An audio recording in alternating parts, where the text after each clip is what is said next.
Hello everyone, I am Ruxana, Assistant Professor, Postgraduate Department of English, Majalis Arts and Science College from Econdan Development Center.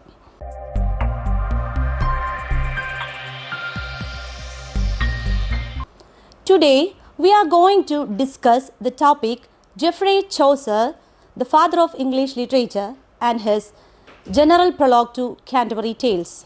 I hope after watching this video you will get an idea about Geoffrey Chaucer and his monumental work Canterbury Tales.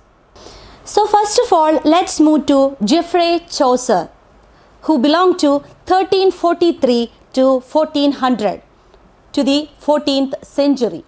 He is considered as the father of English literature. He is not only the father of English literature but also the father of English poetry.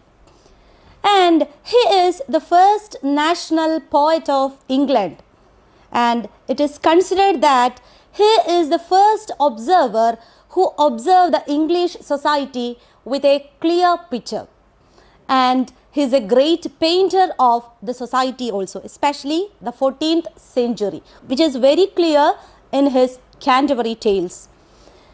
And Chaucer wrote Canterbury Tales during his third period of career, that is his English period. The first and second periods were the French period and the Italian period respectively.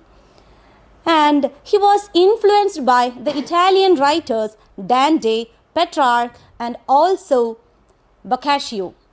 And he got the primary source of tales from the stories of Boccaccio's Decameron. And Chaucer is the first poet to be buried in the Poets' Corner of Westminster Abbey. And Chaucer is hailed as the morning star of Renaissance. And he acquired fame not only as an author but as a philosopher, as an astronomer, and also he was interested as an alchemist.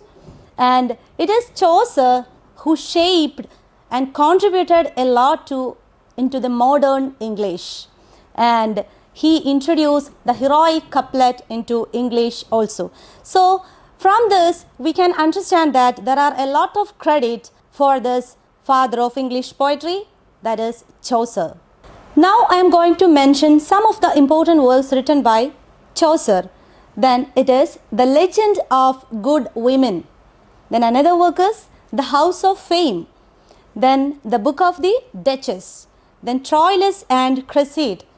Then Chaucer is best remembered for his monumental work, that is the general prologue to Canterbury Tales. The setting of Canterbury Tales is the 14th century, so it needs mentioning. So the 14th century it was a great period of political, social, religious and also literary activity.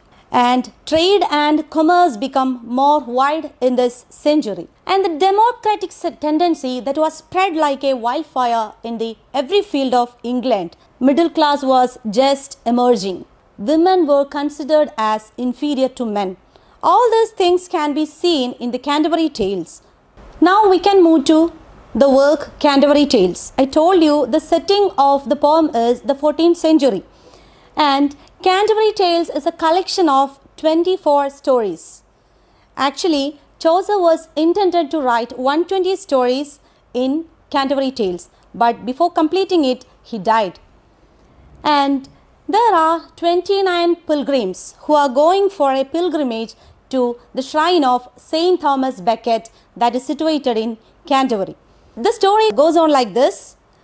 Each pilgrim will tell 2 stories on their way to Canterbury and 2 stories on their way back. These 29 pilgrims who are engaging in a storytelling, and the way to Canterbury is somewhat difficult, it is too long also. So there is a host who is the host of the Tabard Inn where all the pilgrims are resting or before starting their journey.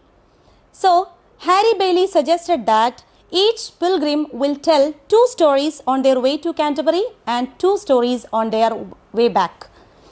And he's also suggested one idea that the best storyteller who will get a free meal from the Tabard Inn. And The whole idea was put forwarded by Harry Bailey, that is the host. And now we can move to the pilgrims. Who are the pilgrims? Chaucer, who is the narrator, who says that there are 29 pilgrims who are assembling in the inn Tabard. So these 29 pilgrims are there, and also our narrator. So host is an important character. His name is Harry Bailey. And the narrator, that is of course Chaucer, who is observing all the incidents that is happening inside the inn and also on the way. And there is a knight, a squire and yeoman. Here we can see that Chaucer, who divides the whole society into three. The first is the nobility, and the second one is the clergy, and the third one is the laity people. So this distinction we can see in the arrangement of the characters of Canterbury Tales. So the knight, squire and yeoman, these three characters who belong to the nobility class, and there is monk, friar, prioress, parson, pardoner and summoner. All these people are ecclesiastical people, they belong to the clergy. And there is a third section, that is the laity people, that is falls into the cook, miller, manciple, reeve and ploughman, sailor and guildsman. Guildsman means there are 5 people, they are doing different crafts work. And I told you that it is in the 14th century, the middle class is emerging. So the merchant, the sergeant of law, Franklin, Oxford clerk, physician, all these people are belonging to the middle class. So now we can move to the prologue. So there is a prologue which is added to before the Canterbury Tales. Prologue means preface or introduction. This prologue, which includes 858 lines, which gives a clear picture about each characters, their dressings, their manners and about their profession.